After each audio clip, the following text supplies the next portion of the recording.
You're here this week during a very bad week for our country.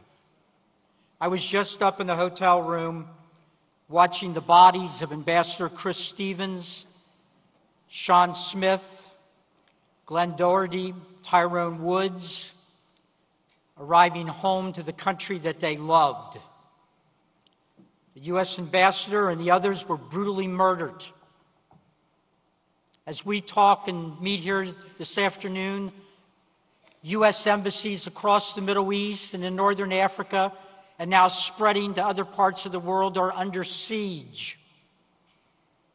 A mob in Cairo is chanting at the gates, "Obama, Obama, we are all Osamas now."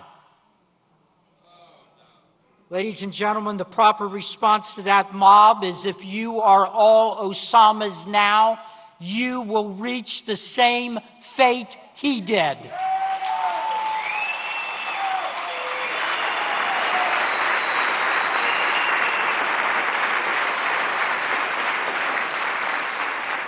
Ladies and gentlemen, these events unfolding now, they're unnerving, but they're not unusual. We're being told that even though we are free men and women, we need to restrain our freedom, that we need to be very worried and careful about the psyche of Muslims around the world so that we don't irritate anyone. My friends, I still remember the day after 9/11. We hadn't even pulled the bodies out of the smoking wreckage yet.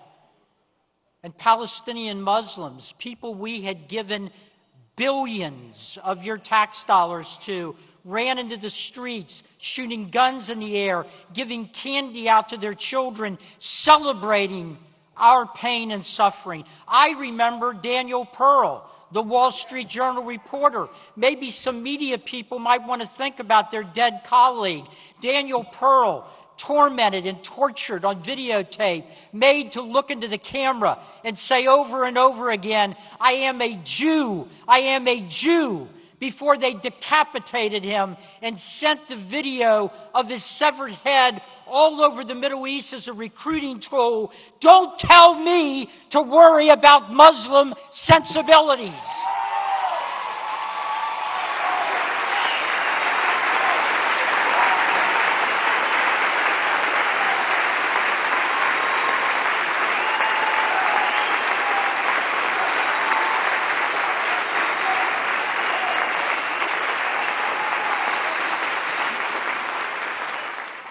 Those in our government making these arguments are empowering the mobs.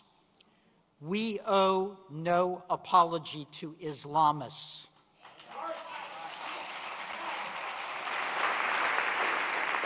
Thousands of our sons and daughters have lost their legs, have lost their arms, have lost their lives liberating the Muslims of Iraq and Afghanistan.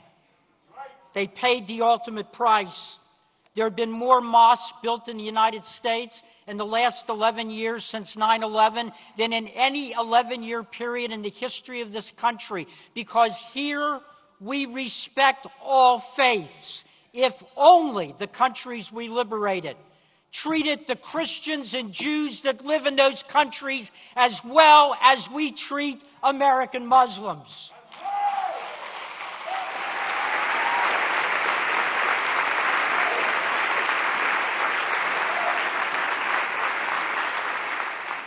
Every time fanatics go on a rampage, shouting Allah Akbar, the talking heads and the learned university professors and our friends in the media tell us, well, that was caused by something the Pope said. Or no, that's that cartoonist. He shouldn't have done that.